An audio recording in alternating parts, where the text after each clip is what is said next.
అసలు ఇవాళ ఏది? అందరూ బాగున్నారా? Thank you so much. ఈరోజు ఈ సినిమాలో నేను కూడా ఒక చిన్న భాగం అయినందుకు ముఖ్యంగా ఫస్ట్ నేను వెంకీ అట్లూరి అన్నకు థ్యాంక్ యూ చెప్పుకోవాలి సీరియస్గా. ఎందుకంటే ఆయన ట్రావెలింగ్లో ఫస్ట్ సినిమా నుంచి నేను ఉన్నాను. వీటి గురించి మాట్లాడే ముందు నేను ఒక సినిమా గురించి మాట్లాడాలి. ఒక్క నెగిటివ్ రివ్యూ కూడా లేకుండా రివ్యూవర్స్ అందరి చేత హ్యాట్స్ ఆఫ్ అనిపించుకొని, ఆడియన్స్ అందరి చేత క్లాప్స్ కొట్టించుకొని, ప్రొడ్యూసర్ల చేత షబాష్ అనిపించుకొని, నెట్ఫ్లిక్స్ అనే ఒక పెద్ద ఓటీటీ సంస్థలో అంటే కొన్ని నెలల పాటు ట్రెండింగ్లో ఉంది. తర్వాత నేషనల్ అవార్డే వచ్చి ఇంట్లో ఉంది. ఆ సినిమా పేరు లక్కీ భాస్కర్. అది తీసిన డైరెక్టర్ మన వెంకీ అట్లూరి గారు. మామూలు విషయం కాదు. అప్పట్లో మాయాబజార్ అని, శంకరాభరణం అని, రుద్రవేణ్ అని ఇలాంటి క్లాసిక్స్ గురించి మనందరం మాట్లాడుకుంటాం. ఈ జనరేషన్కి లక్కీ భాస్కర్ కూడా ఒక క్లాసిక్ మూవీ అనమాట. అలాంటి మూవీ తీసిన వెంకీ అట్లూరికి నిజంగా థ్యాంక్ యూ సో మచ్. నాకు మా గురువు గారి డైలాగ్ ఒకటి బాగా గుర్తొస్తుంది. త్రివిక్రమ్ గారి డైలాగ్ ఒకటి అరవింద సమేతలో, ప్రతి 30 సంవత్సరాలకి బ్రతుకు తాలూకు ఆలోచన మారుతూ ఉంటుంది.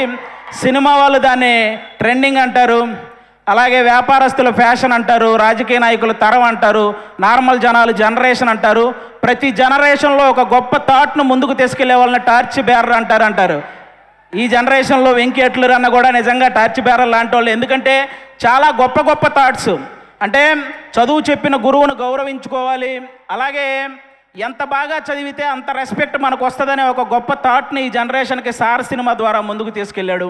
అలాగే ఎక్కువ వేగంతో నడిపే బండి అయినా, వేగంగా వచ్చే రూపాయి అయినా ఏదో ఒక రోజు మనల్ని కింద పడేస్తుంది అని అత్యాశకు పోకుండా ఉన్న దాంట్లోనే ఎంత సంతోషంగా ఉండొచ్చు అనే గొప్ప కాన్సెప్ట్ని, ఆ థాట్ని మళ్ళీ లక్కీ భాస్కర్ సినిమా ద్వారా ముందుకు తీసుకెళ్ళాడు.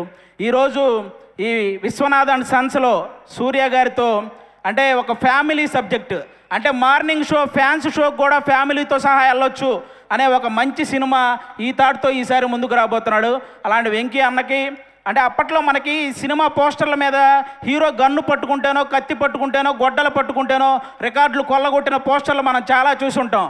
కానీ హీరో సింపుల్గా ఇన్సర్ట్ చేసుకొని జేబులో పెన్ను పెట్టుకున్న రికార్డులు తిరగరాయొచ్చు అని, అలాగే హీరో షేర్ మార్కెట్ గురించి చెప్పినా 100 కోట్లు షేర్ కొట్టవచ్చు అని, ఈరోజు హీరో ఒక చేతిలో పిల్లాన్ని పట్టుకొని ఆడించినా కూడా రికార్డులతో ఆడుకోవచ్చని చెప్పిన డైరెక్టర్ మన వెంకీ అట్లూరి అన్న.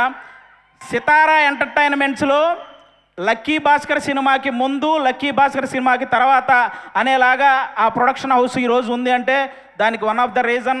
అలాగే తొలి ప్రేమ సినిమా హిట్ అయినప్పుడు దాని తర్వాత మిస్టర్ మజ్ను కానీ, లేకపోతే రంగ్ దే కానీ ఇలాంటి సినిమాలు వస్తున్నప్పుడు వెంకీ అట్లూరి అనే డైరెక్టర్కి ప్రేమ, పెళ్ళి సబ్జెక్టులు తప్ప ఏమీ తెలియదు అని అన్న వాళ్ళకి అప్పుడు తీసాడు అసలైన ఆయుధాలు బయటికి. ఇక అప్పటి నుంచి అంటే ఒక స్థాయిలో ఆయన కొంచెం డిసప్పాయింట్మెంట్గా ఉన్నప్పుడు మన నాగవంశీ అన్న ఆయనతో నిలబడ్డాడు. ఈరోజు ప్రతి సినిమా విషయంలో నాగవంశీ అన్నని ఇంకో స్థాయిలో నిలబెడుతున్నాడు. అలాంటి సినిమాలు తీస్తున్నాడు. నాకు ఇంటి దగ్గర 2 అన్నయ్యలు ఉన్నారు, కానీ టీవీ పరంగా అభి అనే ఒక అన్నని, సినిమా పరంగా వెంకీ అట్లూరి అని అన్నని ఇచ్చినందుకు దేవుడికి థ్యాంక్స్ చెప్పుకుంటున్నాను. నిజంగా థ్యాంక్ యూ సో మచ్ అన్న, థ్యాంక్ యూ.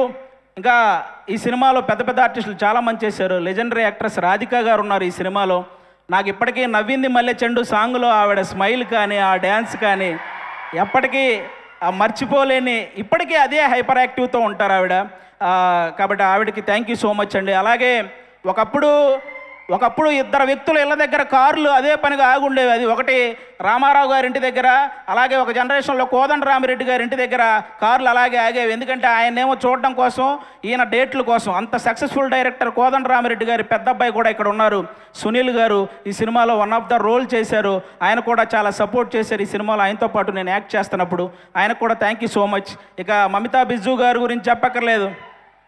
తమిళనాడు సీఎం గారితో యాక్ట్ చేశారు, ఆవిడతో కలిసి నేను యాక్ట్ చేశాను. ఇంకా అంతకుమించి ఇంకా మనందరం ఈరోజు ఇంతమంది ఇక్కడికి వచ్చారంటే దానికి మెయిన్ రీజన్ సూర్య గారు. సార్ గజనీ సినిమాలో మీరు మర్చిపోతారు, కానీ ఆ సినిమా చూసినప్పటి నుంచి మిమ్మల్ని మేము మర్చిపోలేదు సార్. అంటే తెలుగు సినిమా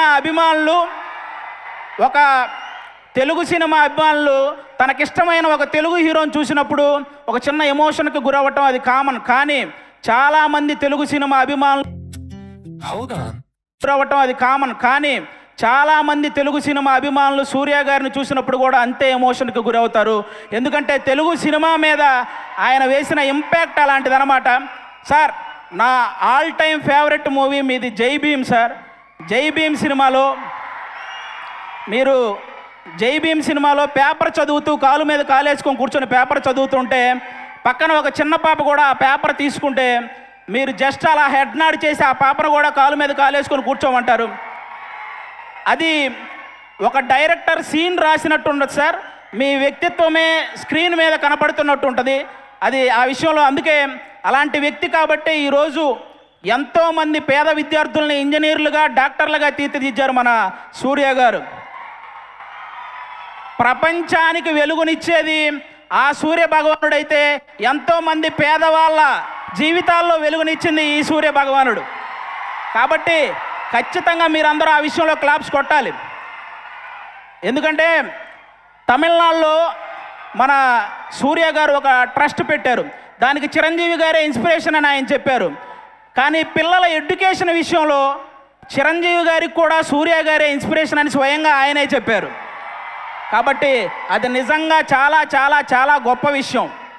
ఒక కుటుంబాన్ని బాగా చూసుకోవడంలో కానీ, భార్యని ప్రేమించడంలో కానీ, వ్యక్తిత్వంలో కానీ, టాలెంట్ ఉండి చదువుకోవడానికి శక్తి లేని వాళ్ళకి సహాయం చేయడంలో కానీ, బాడీని సరిగ్గా మెయింటైన్ చేయడంలో కానీ, బాక్స్ ఆఫీస్ దగ్గర సరైన లెక్కలు సరిచేయడంలో కానీ ఆయన్ని బీట్ చేసే వాళ్ళు ఎవరైనా ఉంటే వాళ్ళకి లైఫ్ టైం సెటిల్మెంట్ రా. Thank you so much. ఈ సినిమా సూపర్ సక్సెస్ చేయాలని నేను మనస్ఫూర్తిగా కోరుకుంటున్నాను.